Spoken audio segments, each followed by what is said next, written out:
قرآن مجید میں اللہ کریم نے فرمایا ہے کہ الا ان اولیاء اللہ لا خوف علیہم ولا هم یحزنون، فرمایا خبردار ہو جاؤ، بے شک جو اللہ کے دوست ہیں، جو اللہ کے ولی ہیں، ان پر نہ کوئی خوف ہوگا نہ وہ غمگین ہوں گے۔ اللہ کے دوست، اللہ کے دوست، اللہ اور اس کے رسول صلی اللہ تعالی علیہ وسلم سے محبت کرنے والے، اپنی ترجیحات میں، اپنے معاملات میں ہمیشہ اللہ کی رضا کو طلب کرنے والے لوگ، اولیاء اللہ۔ یہ بات یاد رکھیے گا کہ بہت ساری چیزوں سے انسان کی طبی محبت ہوتی ہے اور اس کے مزاج کا میلان ہوتا ہے۔ ہمارے صوفیاء یہ کہتے ہیں کہ اپنے باطن سے خود سوالات پوچھ لیا کرو کہ میلان کس طرف ہے۔ جب تمہاری کوئی تعریف کرتا ہے اس وقت دیکھا کرو تمہارا نفس کہاں تک جاتا ہے۔ جب تمہیں اونچی مسند پر بٹھایا جاتا ہے تو پھر اپنے آپ سے سوال کرو کہ اب تمہاری کیفیات قلبیہ کیا ہے، اور جب کبھی کسی موقع پر تم پر کوئی تنقید کر دی جائے یا تمہیں کبھی کوئی بات بتائی اور سمجھائی جائے تو پھر دیکھو تمہارا حال کیا ہے۔ اپنے آپ سے خود تم کلام کرو، پھر تمہیں اندازہ ہوگا کہ تمہاری دوستی دراصل کس کے ساتھ ہے۔ کیا تمہاری دوستی شہرت کے ساتھ ہے، اونچی نشست کے ساتھ ہے، بڑا جاننے اور ماننے کے ساتھ ہے، دولت کے ساتھ ہے، اقتدار کے ساتھ ہے، یا یہ ساری چیزیں ہوں بھی تو تمہارا دل نہیں لگتا، اصل میں تمہاری دوستی اللہ رسول کے ساتھ ہے۔ اس پر تم غور کر لو، توجہ کر لو۔ دوست اللہ کا بندہ ہو تو پھر اسے کوئی خوف اور کوئی غم، اللہ کی عطاؤں پر بھی وہ پھر اتنا ہی خوش ہوتا ہے، راضی ہوتا ہے، اور پھر اگر رب کریم کی طرف سے کوئی آزمائش آئے تو پھر بھی وہ پورا ہی راضی ہوتا ہے، چونکہ دوستی اللہ کے ساتھ ہے۔ اولیاء اللہ کا تعارف یہ ہے کہ وہ رب کے دوست ہیں، اور انسان کچھ لوگوں سے نا طبی طور پر محبت کرتا ہے، ان پر جب وہ غصہ بھی کرتا ہے تو اس وقت بھی اس کی محبت چھلک رہی ہوتی ہے، کیونکہ وہ ہر لحاظ سے پیار کرتا ہے۔ یہ جو اللہ سے پیار کرنے والے لوگ ہیں نا، والذین آمنوا اشد حبا للہ، جو رب سے شدید محبت کرنے والے، ان کی بھی کچھ ترجیحات ہوتی ہیں زندگی میں۔ لوگوں کے ساتھ اٹھنا بیٹھنا، یا بہت زیادہ حلقہ احباب جمع کرنا، یا بہت زیادہ لوگوں کے اندر اپنے متعلقین پیدا کرنا، یہ ترجیح نہیں ہوتی۔ ترجیح ہے اللہ کی محبت۔ رب کریم کی محبت میں وہ اگر کسی سے ملاقات بھی کرتے ہیں تو چاہت یہ ہے کہ میں اسے اللہ رسول کا کوئی پیغام دے سکوں، میں اسے اللہ رسول کی بارگاہ تک پہنچا سکوں۔ ترجیح اللہ رسول، جینا مرنا رب رسول کے لیے۔ ان کے مزاج میں یہ چیز شامل ہوتی ہے تو پھر لازمی نتیجہ یہ نکلتا ہے کہ ان کے جو دنیاوی محبتیں ہوتی ہیں اور دنیاوی کسی جگہ اگر ان کی کوئی نفرت ہوتی ہے تو اس کی بنیاد بھی اللہ رسول ہوتے ہیں۔ ہمارے ہاں نا لوگ تیزی سے روحانیت سے دور ہوئے اور مادہ پرستی اس طرح عروج کر کے آئی کہ خالص دینی لبادوں کے اندر اور خالص مذہبی رنگ روپ کے اندر بھی باقاعدہ دنیا داری ہونے لگی۔ یعنی تھوڑی دیر پہلے جو آدمی سٹیج پر حضور کے عشق و محبت کی بات کر رہا تھا، وہ ٹھیک 20 منٹ کے بعد اسی سٹیج کے پیچھے اپنی فیس پہ لڑائی کر رہا ہے۔ تو خالص دینی لباس کے اندر بھی وہ ترجیح نہیں رہی۔ ہمارے بزرگوں کی ترجیح اللہ رسول کا دین، کتاب و سنت، محبتیں بھی اسی لیے۔ اور اگر کسی جگہ ان کو، اور یہ بھی یاد رکھیے گا، دین میں جس طرح محبت کرنا دین ہے، توجہ ہے آپ کی میری بات پر، اسی طرح عداوت رکھنا بھی دین ہے۔ پورا باب ہے کتب احادیث میں کہ کسی سے محبت کرو تو اللہ کی رضا کے لیے، اور کسی سے بغض رکھو تو پھر بھی اللہ کی رضا کے لیے، اللہ کی رضا کے لیے۔ ان لوگوں نے پھر چونکہ ترجیح اللہ رسول تھے تو ذرا دین میں وسعت آئی تو یہ لوگ خوش ہوئے، کچھ لوگ دین کے قریب ہوئے تو اللہ والے خوش ہوئے۔ اگر کسی شخص نے دین سے کچھ بغاوت کی تو اس پر ناراض ہوئے۔ ترجیح رب رسول ہے، جو کہ دوستی اللہ رسول کے ساتھ۔ اس لیے ان بزرگوں نے پھر ہمیشہ وہی کام کیے جو انہیں اللہ اور اس کے پیارے رسول کی بارگاہ کے قریب لے کے جاتے. میں نے چند ایک گزارشات آپ سے عرض کرنی ہے. سب سے پہلی بات یہ ہے کہ رب رسول کے قریب جانے کے لیے علم کی ضرورت ہے. آپ کو ان رستوں کا پتہ ہونا چاہیے جو رستے اللہ رسول کی جانب جاتے ہیں. اگر کسی شخص کو معرفت علم نصیب نہیں ہے نا، اسے پتہ نہیں ہے، جو جانتا نہیں ہے، وہ وہاں تک جائے گا کیسے؟ بہت سارے کام ایسے ہیں جن کو لوگ خیر کا کام سمجھ رہے ہوتے ہیں اپنی طرف سے، لیکن چونکہ دین کا علم پوری طرح نہیں رکھتے تو اس خیر کے کام میں بھی بعض اوقات کوتاہی کر لیتے ہیں. اگر دین کا علم پہلے حاصل کیا جائے تو شریعت اسلامیہ نے جہاں حکم دیا ہے نا آپ کو محبت کرنے کا، وہاں یہ بھی پتہ چلے گا کہ نبی پاک علیہ السلام نے فرمایا تمہارا ڈنڈا بھی گھر میں لٹکنا چاہیے. تم بالکل، تمہارا مزاج یہ نہیں ہو جانا چاہیے کہ درویشی شاید اس چیز کا نام ہے کہ میں نے ہر وقت معاف ہی کرنا ہے. جس طرح محبت دین ہے، غیرت بھی دین ہے.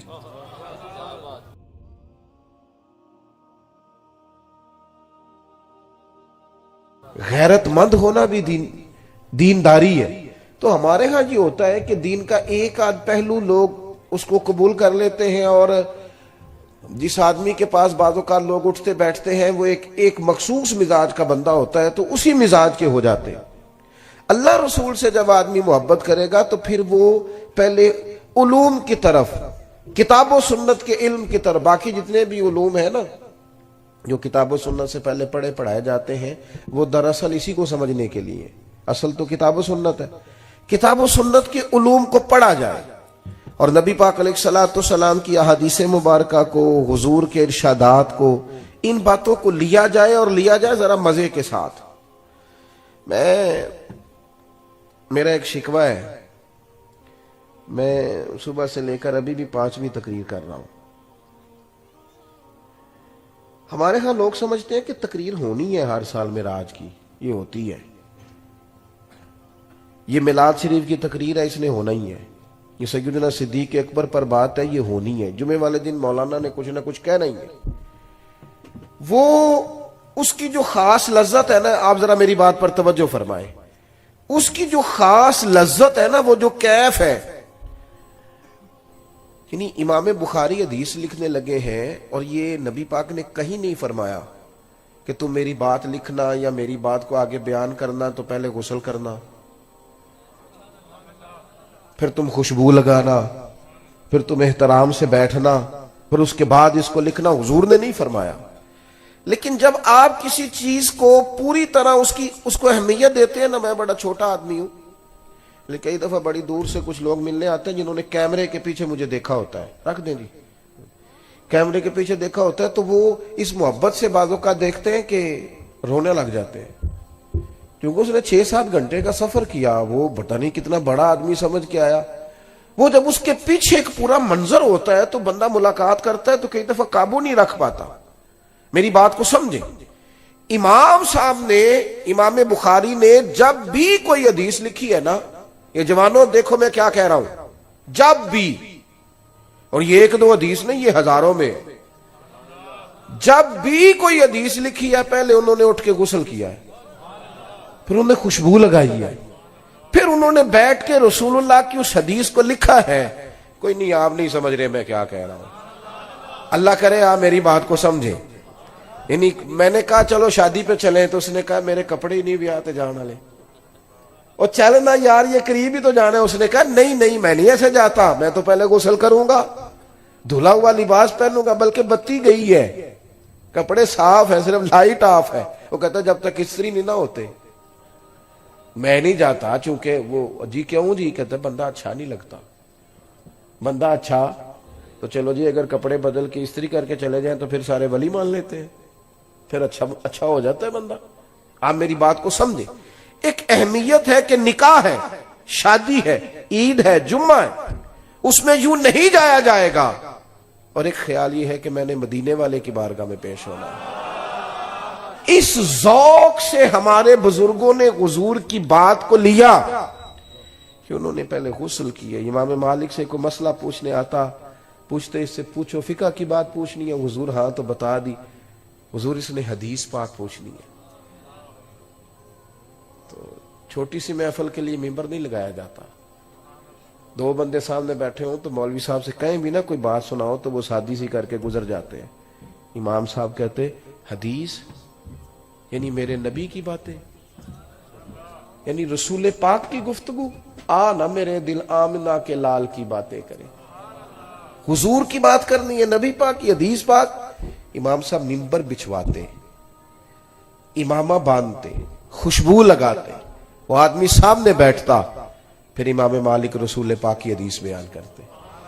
جب آپ اس ذوق سے اللہ رسول کی بات لیں گے نا, اس طرح, یعنی بندے کا پیالہ سیدھا ہی نہ ہو اور وہ خیرات مانگنے آ جائے, اس کا چہرہ اس طرف اور وہ کہے جناب اگر مہربانی ہو تو دے دے, نہیں تو میں جا رہا ہوں, تو دیتا ہے کوئی؟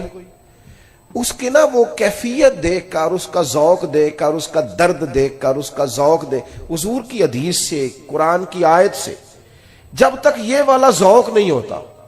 یعنی ہمیں صحیح حدیث میں ملتا ہے کہ ایک شخص مدینہ طیبہ میں رہتے تھے, پر انہیں پتا چلا تھا کہ ایک بندے کے پاس حدیث ہے پر بندہ دمشق میں ہے. تو وہ ایک حضور کی حدیث لینے کے لیے مدینے سے دمشق آئے اور پوچھا کیسے آئے ہو؟ تو کہنے لگے مجھے پتا چلا ہے آپ کے پاس حضور کی ایک حدیث ہے, مجھے وہ میرے نبی کی بات تو سنا دے. وہ ذرا حضور کا فرمان تو, ہمارے بزرگوں کا یہ جو آپ کا کیا خیال ہے کہ جو بابا تسبیح 24 گھنٹے پھیرے صرف وہی ولی ہے؟ وہ بھی بڑی بات ہے, لیکن یہ جو آپ کو کتابوں میں ہر وقت بیٹھے نظر آتے ہیں نا, یہ جو ہر وقت آپ کو لائبریریوں کے اندر موجود دکھائی دیتے ہیں, یہ جو ہر وقت شروحات کھولے ہوئے دکھائی دیتے ہیں, یہ شروحات نہیں کھولے ہوئے, یہ مدینے والے کی محبت کے نغمے تراش رہے ہیں اور پیار ان کا ہو رہا ہے حضور کے ساتھ. جب تک ہم اس ذوق سے دین, ہمارے بزرگوں کا نا یہ ایک خاصہ رہا. اعلیٰ حضرت بریلوی رحمت اللہ علیہ سے کہا گیا کہ آپ قرآن مجید کا ترجمہ کریں, اردو میں اس ترجمے کو آپ کریں تاکہ لوگ استفادہ کر سکیں. تو فاضل بریلوی نے کیا کہا, ٹھیک ہے, بڑے عالم تھے نا, 100 کے قریب علوم جانتے تھے اور دسترس رکھتے تھے چیزوں پر. انہوں نے یہ نہیں کہا کہ یہ تو میری مطلب مٹھی کا کام ہے, معاذ اللہ بھائی ہو جائے گا. انہوں نے کہا یہ بڑا مشکل کام ہے بھائی, قرآن پاک کا. فرمانے لگے لکھنے والا بھی باوضو ہونا چاہیے, جو لکھا رہا ہے, جو بیٹھا ہے, جو امداد کر رہا ہے, جو کاغذ لا رہا ہے, جو چھپائی ہوگی, جو لے کے جائے گا, جو لائے گا, ہر آدمی طہارت والا ہونا چاہیے. فرمایا یہ جب چھپنے جائے گا تو اس وقت بھی سارے آداب کا خیال رکھا جائے, عام کتاب نہیں, اللہ کا کلام ہے. یہ ذوق. اذان شروع ہوگی, اذان سنے جی. ایک تو یہ کہ ان لوگوں نے نا بڑے ذوق سے اس کو نا بڑے پریم سے لیا, بڑے پیار سے لیا. ہم نا جب تک کتاب و سنت کو اس ذوق سے پڑھتے نہیں, سنتے نہیں اور وہ خاص شوق نہیں پیدا کرتے, وہ چیز نا طبیعت میں بیٹھے گی نہیں. دوسری پھر بات یہ تھی, کسی بندے کو کنفرم ہو جاتا ہے کہ یہ فلاں چیز میرے بچے کے لیے بڑی اچھی ہے اور فلاں اس کے لیے نقصان دہ ہے, اور بچہ خدا نخواستہ کسی وجہ سے بیمار ہے یا اس کا ضرورت مند ہے. آپ اندازہ کر لیں کہ وہ بندہ نا پھر پوری جد و جہد کرتا ہے, پوری کوشش کرتا ہے. ویسے تو اماں کا دل نہیں کرتا کہ ایک ہلکی سی سوئی بھی بچے کو چبھے, لیکن اگر ڈاکٹر کہہ دینا کہ مجبوری ہے تو پھر کئی دفعہ وہ خود پیر پکڑ کے بچے کو انجیکشن لگواتی ہے. اور جب اس نے لگوا لیا پھر اس کو سینے سے بھی لگاتی ہے, پیار بھی کرتی ہے. وہ کہتی ہے پتر یہ میری مجبوری تھی ورنہ میں چاہتی نہیں.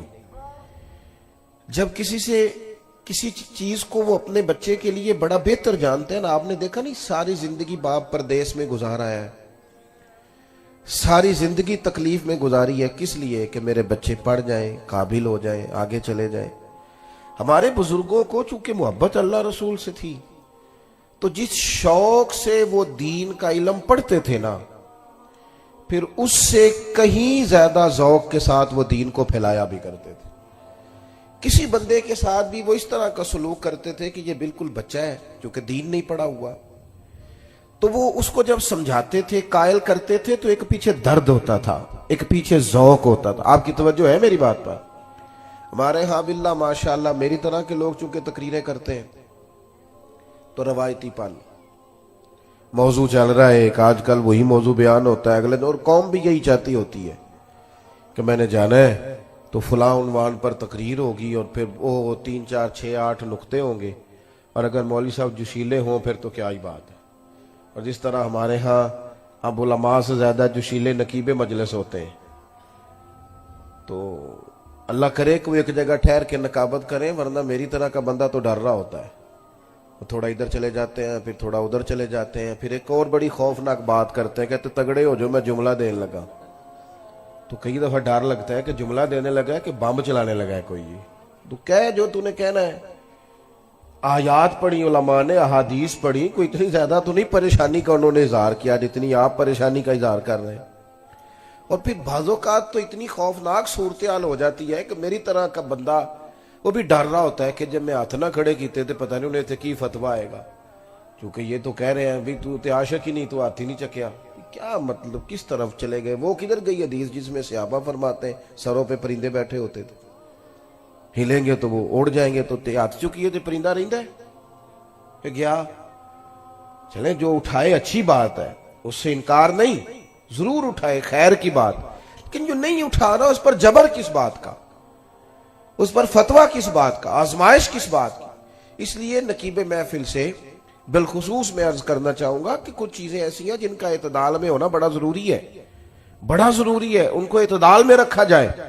آپ میری بات کو سمجھیں گے، ہمارے بزرگوں نے، صوفیاء نے نا، درد تھا ان کے دلوں میں کہ میں نے دین پھیلانا ہے، درد تھا، بے نمازی کو دیکھ کے پریشان ہو جاتے تھے،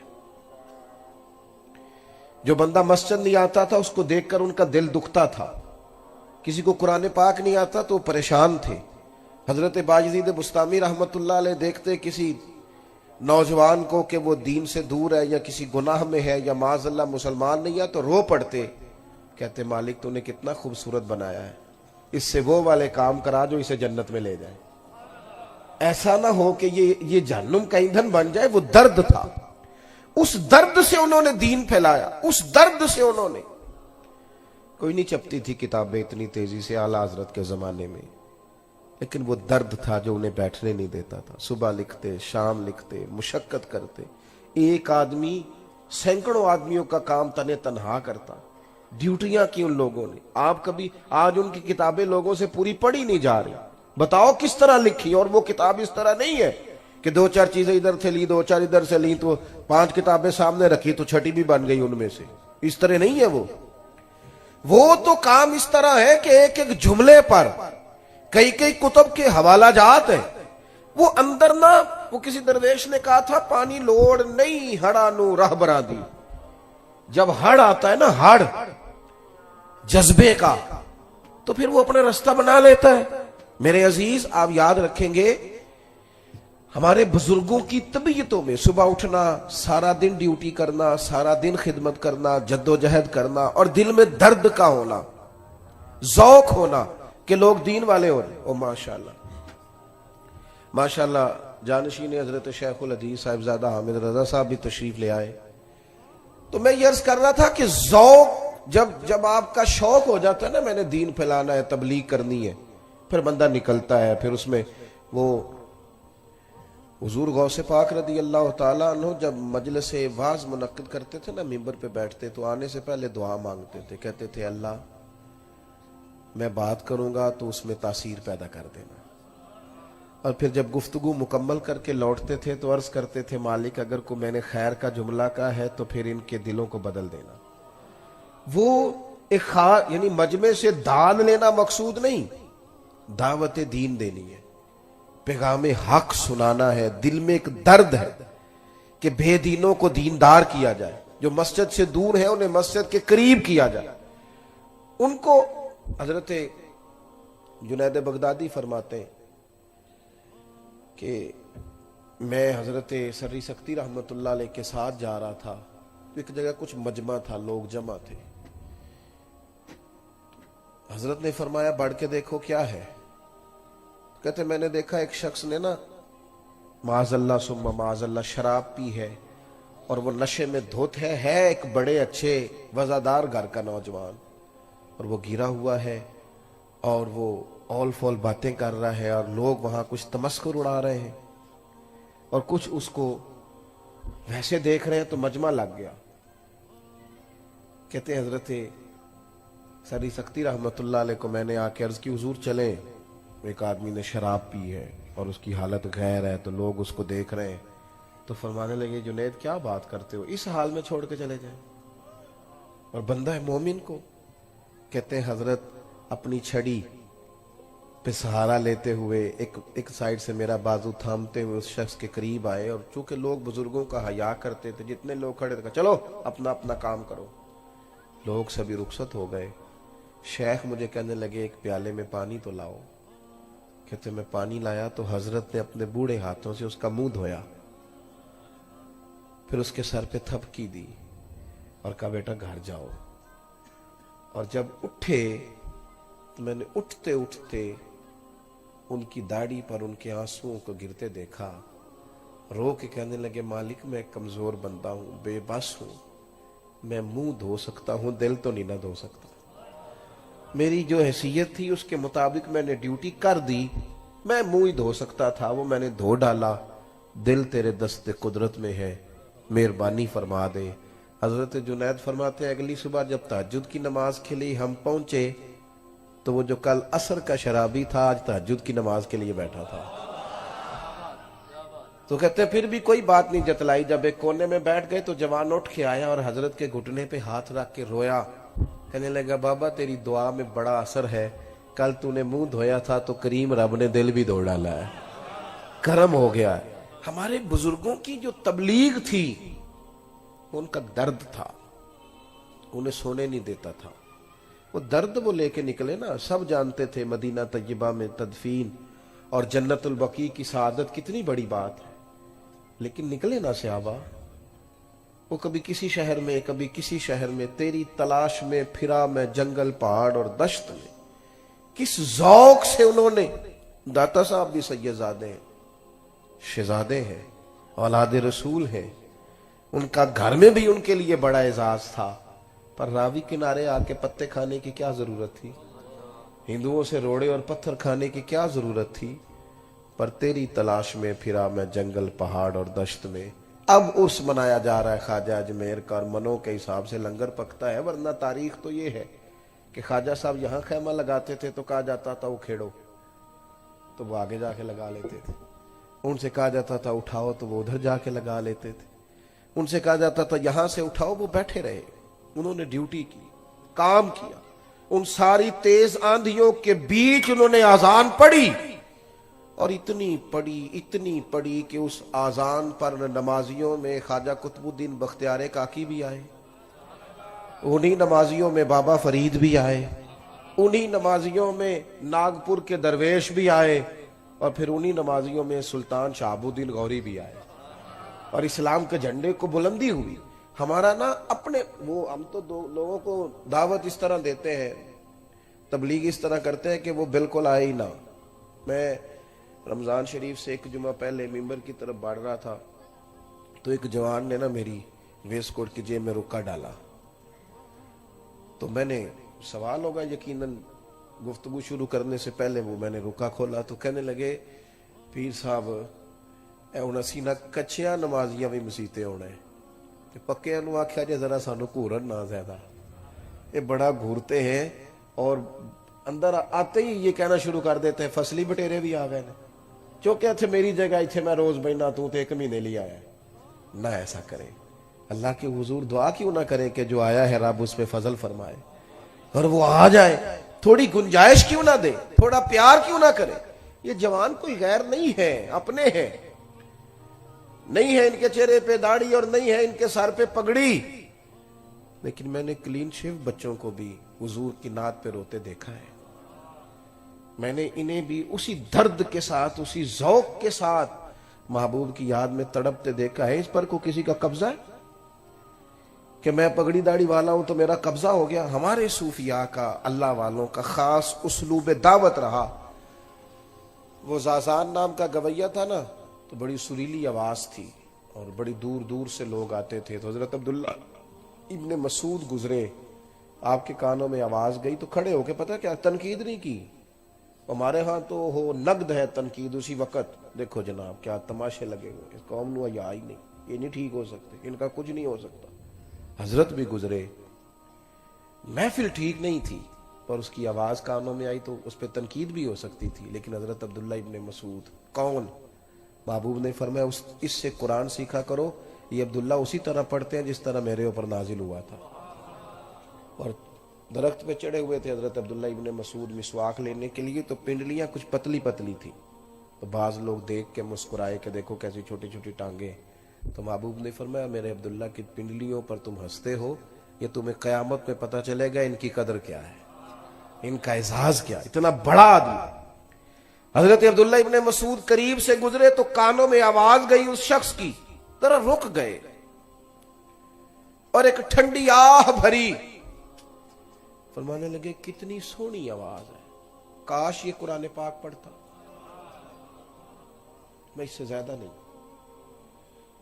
تنقید کئی دفعہ کریں تو وہ کہتا ہے جا تو اپنا کام کر، فرمایا کتنی خوبصورت آواز ہے، کاش قرآن، یہ کہہ کے چلے گئے۔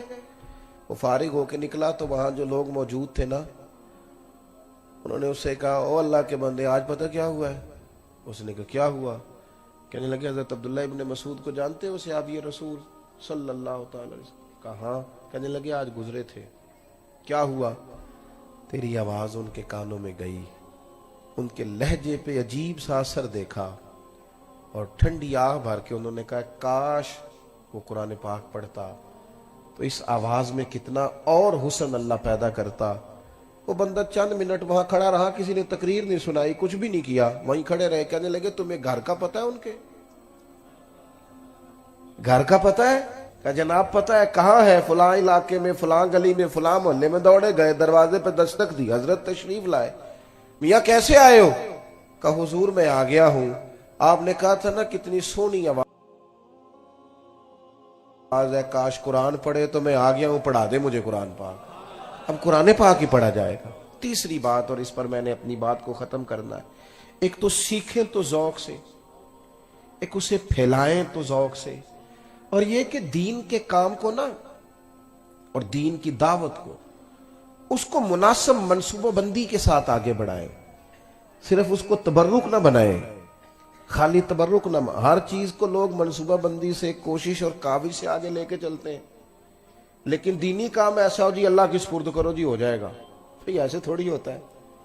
ہر چیز کے اندر لوگوں نے نظم پیدا کر لیا ہے، ہر جگہ چیزیں مرتب ہو گئیں، طے ہو گئیں، کیوں نہ ان چیزوں کو بھی طے کیا جائے۔ مساجد ایک بہت بڑی یونیورسٹی کا درجہ دے سکتی ہے، کردار ادا کر سکتی ہے، مدارس، بزرگوں کی خانقاہیں، یہ بڑا معنی خیز کردار سوسائٹی میں ادا کر سکتی ہیں، لیکن شرط یہ ہے کہ ہم اس کو نا منظم کریں، اس کو مرتب کریں۔ آپ کبھی دیکھیے ہمارے بزرگوں کی، صوفیاء کی زندگی میں جو چیز آپ کو بڑی زیادہ ملے گی وہ یہ ہے کہ انہوں نے وقت نہیں ضائع کیا،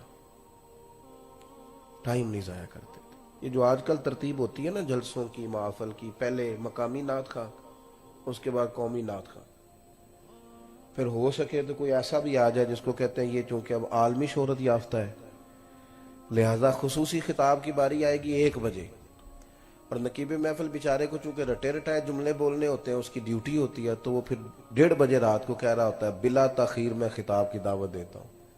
بھئی ابھی بھی اگر بلا تاخیر ہے تو پھر آپ فجر ہو لینے دیں، اس سے زیادہ کیا تاخیر ہوگی؟ چیزوں کو جب تک مرتب نہیں کیا جاتا، اعلیٰ حضرت رحمت اللہ تعالی علیہ کی جو زندگی ہے نا، اس میں اتنا زیادہ کام اس لیے ہو گیا کہ انہوں نے لمحہ بھی ضائع نہیں کیا۔ اور ایک ہوتی ہے کتاب، لوگ کتاب پڑھتے ہیں تو وہ چونکہ وہ صرف لفظ پڑھ رہے ہوتے ہیں، ذہن تو ویسے ہی کہیں اور گھوم رہا ہوتا ہے، اور تھوڑی دیر کتاب کھولی ہے بچے نے تو ساتھ ہی اس کے واٹس ایپ پہ میسج آ گیا، تو کدھر کتاب کی عبارت اسے یاد رہتی ہے، وہ تو فوری طور پہ بیچارہ اس نے رخ پھیر لیا ہے۔ تو اس طرح مطالعہ نہیں ہوتا، پڑھا نہیں جاتا۔ اعلیٰ حضرت رحمت اللہ تعالی علیہ پیلی بھیت تشریف لے گئے تو 2 جلدوں کی ایک کتاب تھی، تو آپ نے وہ دیکھی تو فرمایا مجھے اگر یہ کتاب دے دی جائے تو میں پڑھ کے واپس کر دوں گا۔ تو کتاب جو